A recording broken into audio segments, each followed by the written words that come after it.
Due to a brewing goaltender controversy, could we see a huge trade involving the Maple Leafs and the Coyotes? We'll discuss the possibilities on that. Could we also see the Calgary Flames maybe pump the brakes on signing some of their pending UFAs? Could we also see some continued changes with the St. Louis Blues blue line? We also have lots of other updates around the NHL. Decisions have to be made by NHL teams soon on rookie Matt Poitras in Boston, Connor Brown and Edmonton, who's due a big bonus if he plays a few more games. We're going to look at the Heritage Classic and lots of other updates around the NHL. All that coming up next. So welcome back to another video here at Top Shelf Hockey. As I mentioned, we have a lot of news to cover here today and an interesting trade rumor to take a look at as well. First up, I want to recap the Heritage Classic that went down last night. The Battle of Alberta, the Edmonton Oilers and the Calgary Flames doing battle outdoors in Commonwealth Stadium with 55,000 plus fans in attendance. It was quite a game.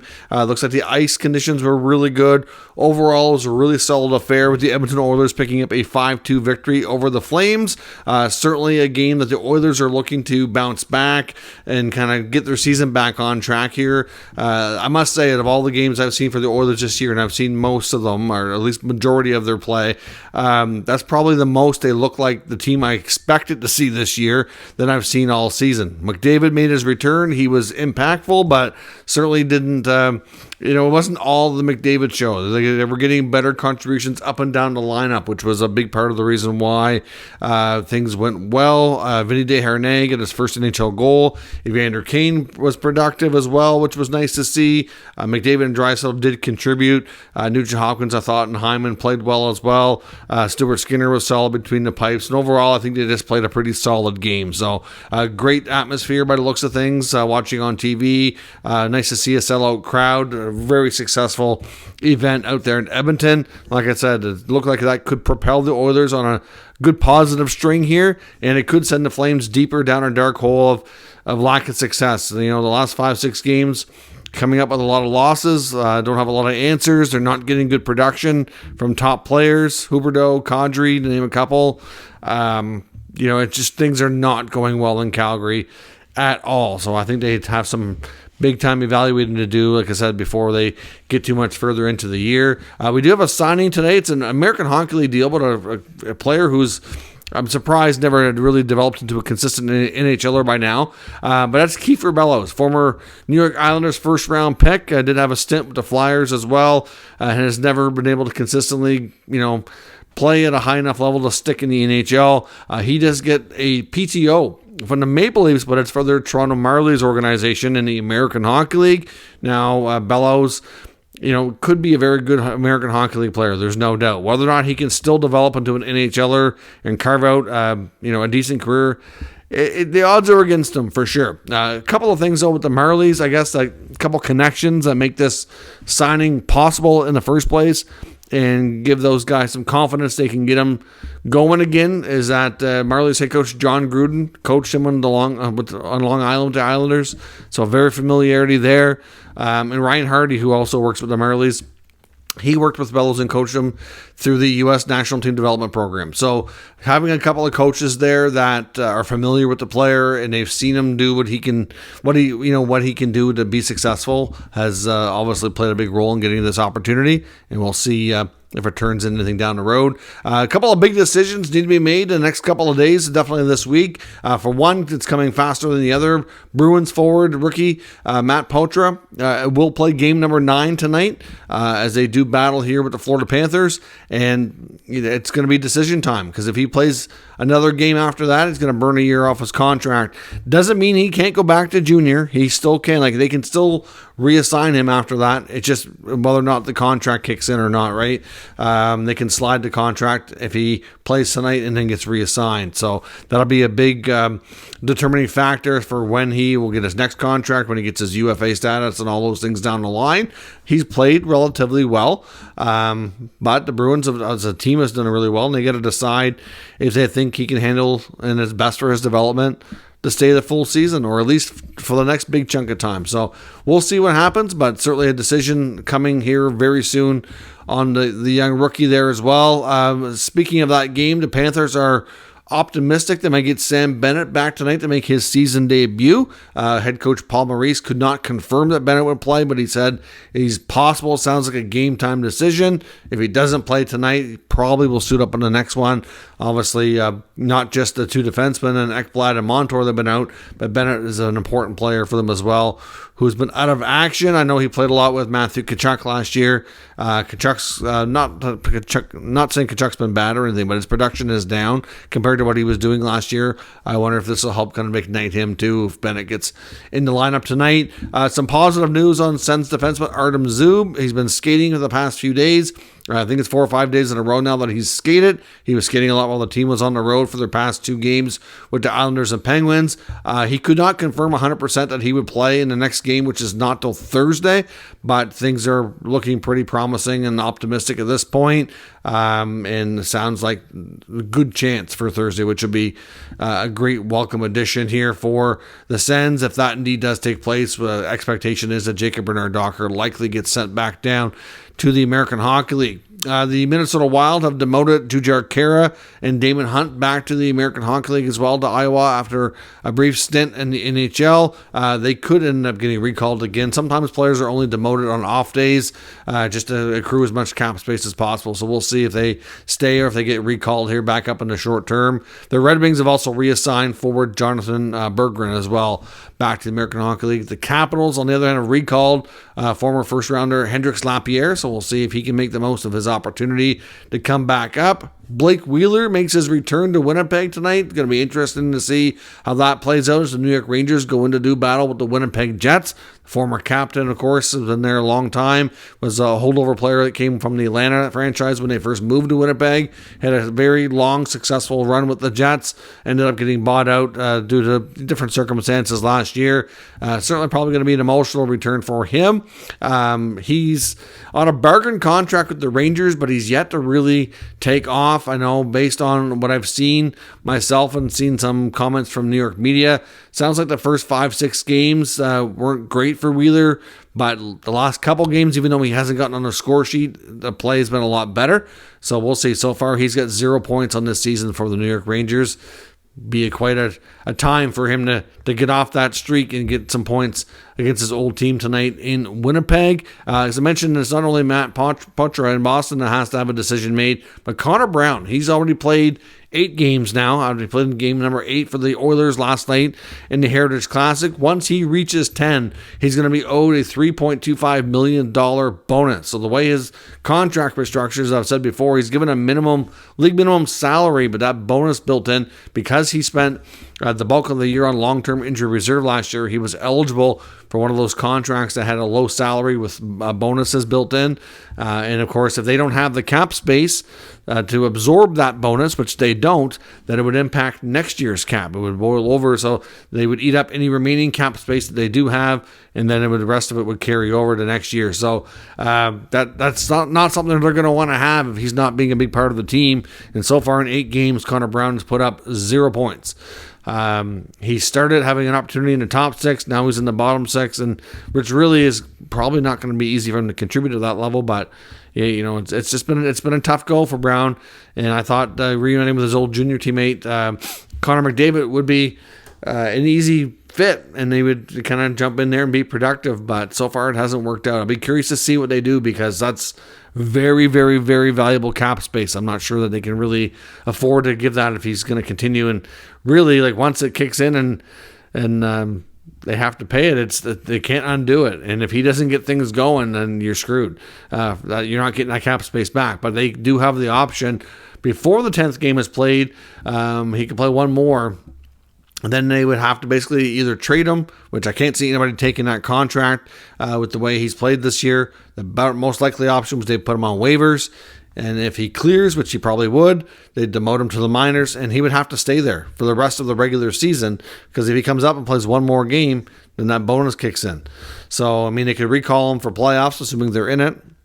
and reevaluate from there, but that would be about it. We'll see. Leafs defenseman Timothy Liljegren will be returning to game action tonight as well. There was some concern he might miss time, but he'll be back, which is promising for them because they do have a few other injuries like Jake McCabe, so the blue line's starting to get beat up a little bit. They don't need any more of that, obviously. And Morgan Frost going to make his much anticipated return to the Flyers lineup after being a healthy scratch for 6 consecutive games for the Flyers. He was one of their best players, the leading scorers down the stretch last year. I think the last 50 games or so, he had the most points. Had a pretty good preseason, but my opinion is Tortorella just doesn't like him. That's just my take on it. I don't think that Tort sees him as being a player for them in the long haul. There was a lot of talk that they had a lot of trade conversations around Frost in the offseason before they signed him. He was obviously a pending RFA and got a 1-year deal. And it's just one of those things. I think they were trying to sell high. Obviously, it was a breakout campaign for Frost. He had struggled to get in the lineup consistently and put up good numbers before that.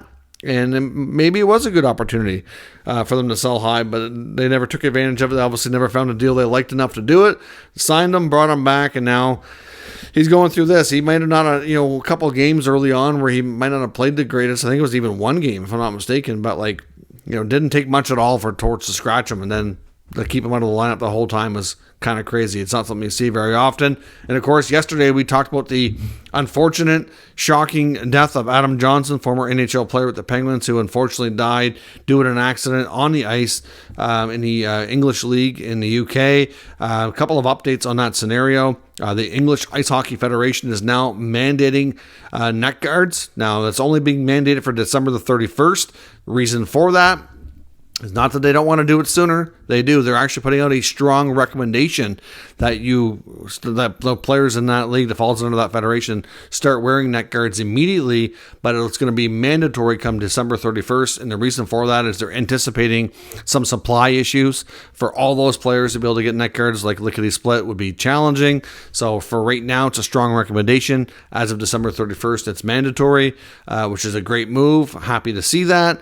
And I really hope other leagues around the world follow suit, because there's no need of having injuries that we can avoid, and we have the technology that Kevlar material has been a great help and cutting down on injuries from skate blades and stuff. So the technology's there, the products are there. Let's put them to use and keep people safe. Another update on the Adam Johnson unfortunate death, as well as there is now a police investigation into what happened, which isn't surprising. I mean, the fact that there was any kind of an accident, it doesn't matter how obvious it might be if it was intentional or not. I'm not saying it was intentional, but it wouldn't matter what the circumstances were. The fact that there was something that happened that led to death would be investigated. So it's not surprising that it's being looked into, but they're on the scene. It sounds like they're talking to different people that might have been in attendance or teams. I don't know how those players are going to be able to play anytime soon. That would be quite traumatic. I know the player that made contact with Johnson. I see some people slandering him online, saying that it looked like it was intentional. And I understand, as we talked about it yesterday, the motion that his body made with it looked like a kicking motion. I didn't say it was a kick, but it's like this. That's the only way to describe it. Is like he was checking another player, and then he, lost his balance or what have you. And as he went into Johnson, his leg came up, and obviously the skate blade came up and got him up high in the neck area, which is obviously what caused everything to happen. I've seen the clip. Unfortunately, I didn't want to see it, but it was there on my Twitter timeline, and there was no avoiding it. But I've seen it enough that I don't know that you can say there was any intent there. At least not to me. I don't see. The problem is this player that made the contact apparently has a reputation. He's been in trouble before for other incidents, lots of penalty minutes. I don't know much about the player, but just looking at the history, there's a bad reputation there by the looks of things. So some people are jumping to conclusions, which is unfortunate. He looked pretty distraught. I mean, did he mean to make contact with them? Maybe. I can't even say that for certain.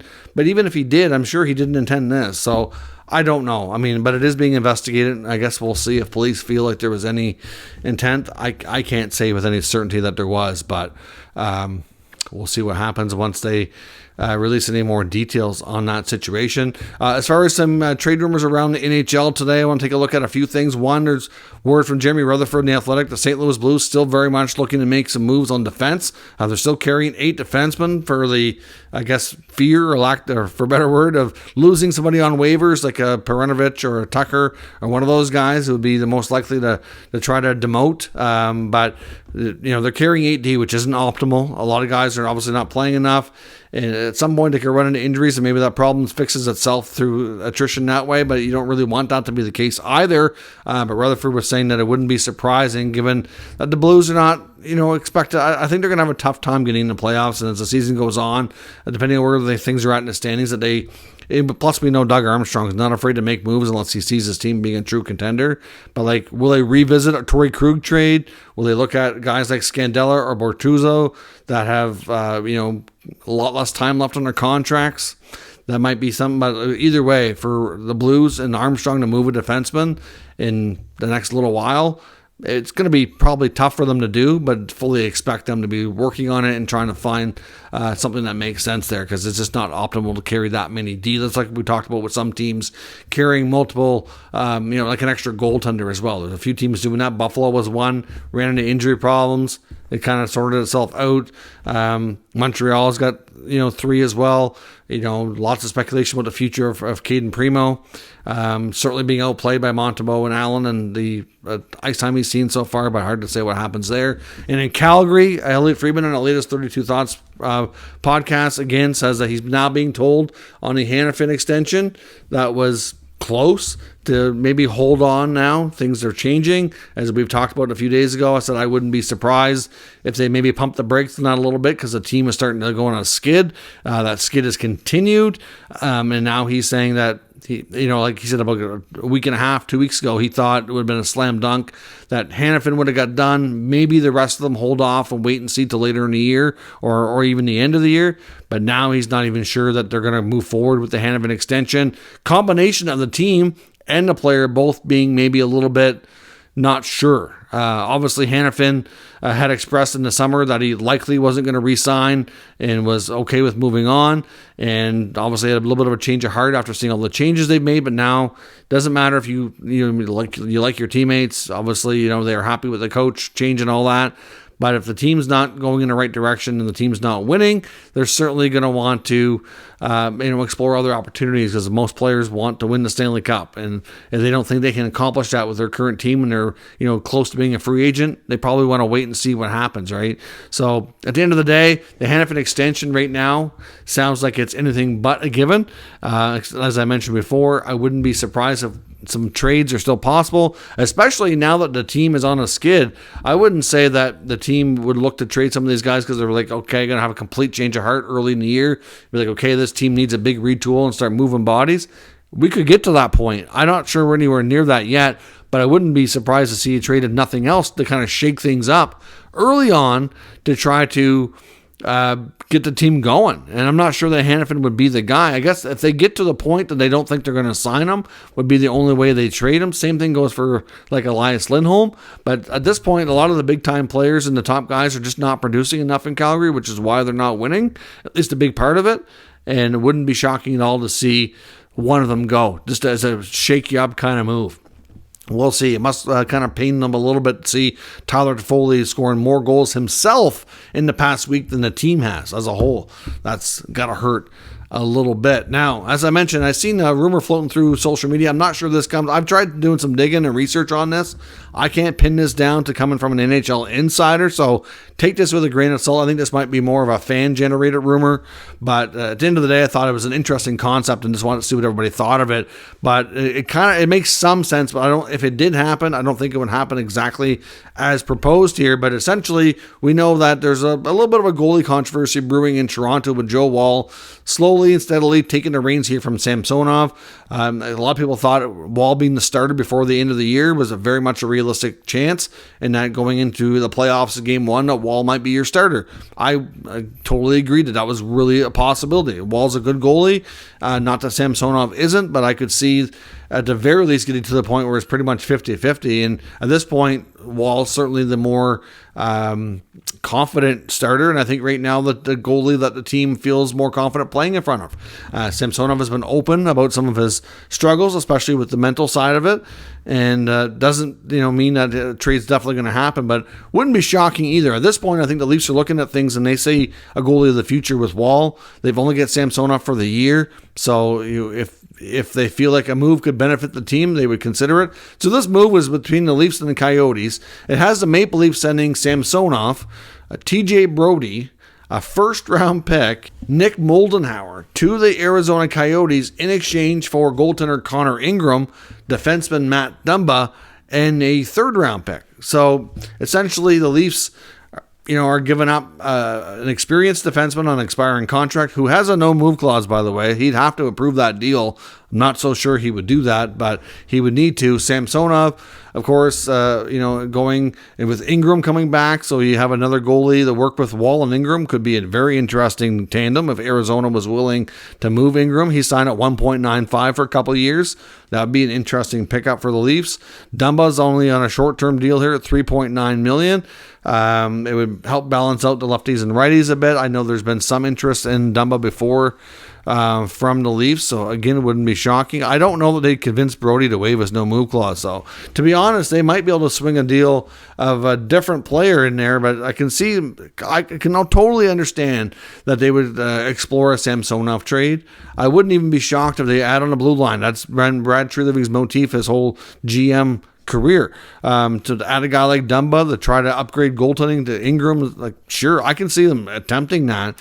I don't think Brodie would be the guy to go, though, just because, like I said, I don't see him waiving it. Samsonov could go, the prospect could go, a draft pick could certainly go. I can see all that being a possibility. I think they'd have to go a different route, though, than Brodie. Clearly, from a money perspective, you've got Dumba making just shy of 4, Ingram making just shy of 2. You would need something else to go out besides Samsonov's contract. You would need another contract, and obviously Brodie does. I'm not sure that a lot of people give Brodie heck for not being good enough, but I don't think he's nearly as bad as some fans make him out to be. But you could throw another contract in there. And of course, this is all assuming that Arizona's not in a playoff mix later in the year, right? At this point, they've been a little bit better for sure. And I'm not convinced they're going to make the playoffs yet.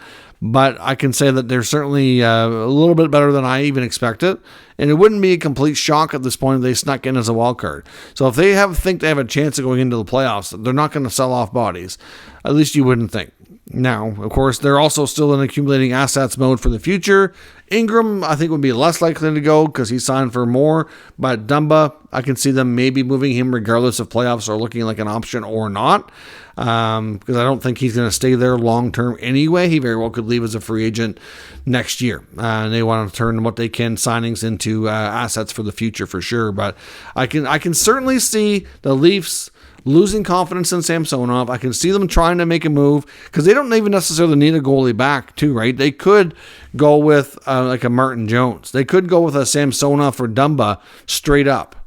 Move a goalie for a defenseman if they're confident enough that going with Wall and Jones in the playoffs is something that they're willing to do. That's the question. Are they, though? I don't know. It would be risky. It certainly would be risky, but like I said, that's why I want to talk about this trade. It's just to get everybody's thoughts. I don't know that we see this happen. There's at the very least, if there's any kind of deal between these two teams involving anything close to this, I think it would be different. I can see Dumba and Samsonov maybe being involved to some degree, maybe Ingram. I'm not even entirely convinced there, but if the Leafs could pull that off, I think maybe a guy like Nick Robertson has to go in there as a young player to entice the Coyotes, perhaps.